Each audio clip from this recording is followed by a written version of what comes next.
Hello again, it's only 16 days until Eurovision, so let's make a quick review about what has been going on and what do I think about 3 more countries for this Eurovision 2024. Let's start with Austria.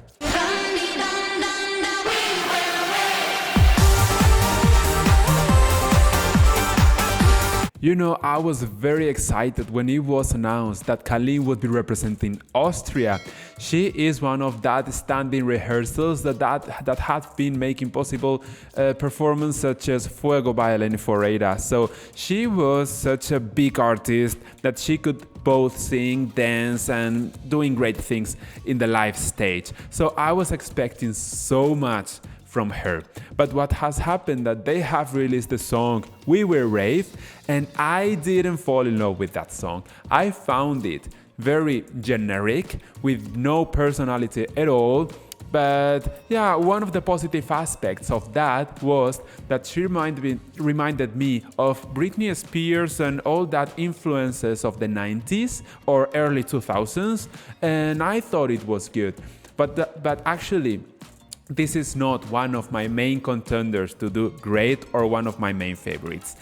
Afterwards, we have seen her in the live pre-parties, you know, between the song was released and the semi-finals of Eurovision. We have seen her performing in different live stages, in different concerts, and she has done great actually. She has a strong presence and she has managed to sing when her bikini, when her top part of the clothing was actually falling down. So she managed to do great, you know. Yeah, she is very resolutive in the live stage. So I have faith in her. However, we haven't seen her doing a great choreography. She was just singing and moving a little bit, but not dancing at all. So I suppose that she is holding back a very big and great choreography for the live show in Eurovision in Malmö. I expect a lot from her because of this, because I think that we have still a lot of things to see from her. But Eurovision is all about songs. So yeah, I would tell you that ultimately, I don't like very much the songs. So this is not in my high places of the ranking.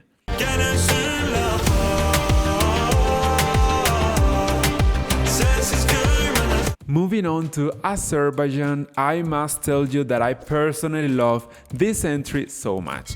Many people is not supporting Azerbaijan this year and many people don't like the song, which I quite understand but not completely. I think the song has a very great hook because it begins, you know, very slow, showing off the feelings of the main singer, but then it gets the rhythm of the song, you know, that beat of the keyboard that the guy in the showcase performance is playing behind him, and it's leading to another level. You know, it gets more moody, not such a ballad and more moody. And afterwards, after that, we come to a third level, and then the Mugam singing, traditional from Azerbaijan, is going on in the scene. I think that this is another hook that the song has, and it has worked for me very much. You know, I must tell you, I have been always a very huge, big fan of Azerbaijan at Eurovision.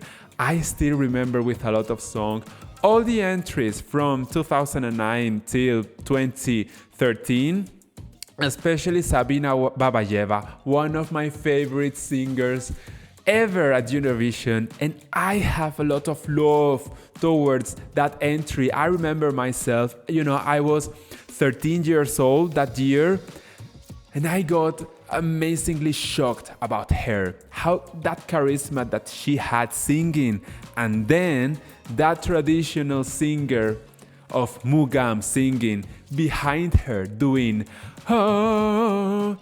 I love this so much, and this year Azerbaijan is bringing exactly that.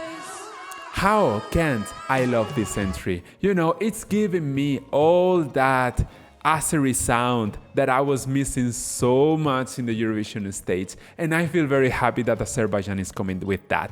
I wish the best to Azerbaijan because Yeah, they're bringing me to another level, and I personally love this so much. So please, Azerbaijan, let's sail in through the grand final.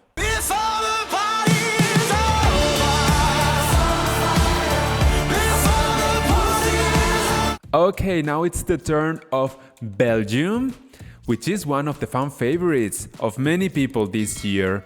But I personally will tell you that I don't see this getting the highest places of the ranking. I think this is going to be more in the middle of the table. Why? I have a personal trouble with this song. What happens that it begins very slow, he sings one sentence, and then there's, you know, like some kind of instrumental going. Then he sings another statement. Then there's some instrumental. You know, it gets a lot of time to get that climax, that chorus, when I feel attached or hooked to this song. This is the only problem. But then at the end of the song, that highest part of "Before the party is over," that is so good. I enjoy this very much. But the problem that it reaches very late, and it actually sounds only 1 minute or that, so it's too late and too short for me to enjoy this completely. This is the only problem I give to Belgium. Yeah, and this is the only thing I must tell you. This is not one of my favorites because of this. However, the live performances, I don't know how this will go. He has sung in the national pre-parties in, you know, Madrid, Barcelona, London. It has been good, but I didn't fall in love with this thanks to his voice or his attitude live in those stages. So yeah, this is the only thing to say, but I hope that he gets a very good stage design in Malmo, and let's see what happens finally. Okay, this is the last review of this video, but let's see you in following videos for more reviews of the rest of the countries.